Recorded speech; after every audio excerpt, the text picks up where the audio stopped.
नमस्कार मोर समस्त दर्शक बंधु मैंने आज आम आलोचना करने को जाऊँ एक बहुत हृदयस्पर्शी ओडिया सेट सॉन्ग मने तू पढ़ुछु आलो पागिली। यह गीतटी 2021 मसीहा रिलीज होता है गाई आम सब प्रिय संगीत शिल्पी ह्यूमान सागर।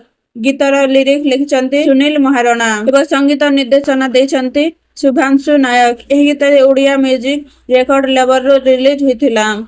ए गीतटी प्रेम विच्छेद और भावनार कहानी अटे। गीतर थी मने तू पढ़ुछु आलो पागिली गीतटी एक सत्य प्रेमर जंत्रणा को प्रकाश करे जोठार एक लोक निज प्रेमिका को भूली पारु नाहंती किंतु से तांको दूरे रही जाइछंती।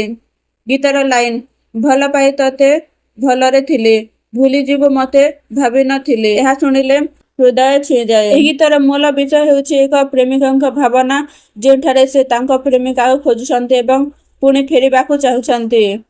ह्यूमान सागर गायन यह गीत सबुठार बड़ शक्ति तांकर भावना पूर्ण स्वर गीत को अधिक गभीर कर से जेपरी भाव गाई मने तू पढ़ुछु आलो पागिली कोठी अच्छु तू आलो फेरी सेठारे जंत्रणा स्पष्ट भाव शुणा मिले। तांकर वॉइस मॉड्यूलेशन इमोशन टच एवं एक्सप्रेशन गीत को एक अलग मान देछि। म्यूजिक धीरे आरंभ हुई भावना को बढ़ाए। बैकग्राउंड म्यूजिक एवं इंस्ट्रूमेंट यूज गीतर सैड मूड को ठीक भाव में उपस्थापन करिछि।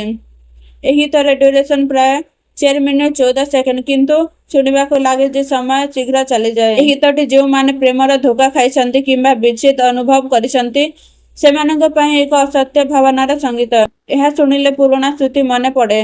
गीतर कहानी बहुत साधारण किंतु भावना अत्यंत गभीर। यह प्रकार गीत आमको प्रेमर मूल्य बुझाए। मो मतर गीतर लिरिक्स बहुत सुंदर। ह्यूमान सागर भोकाल दमदार संगीत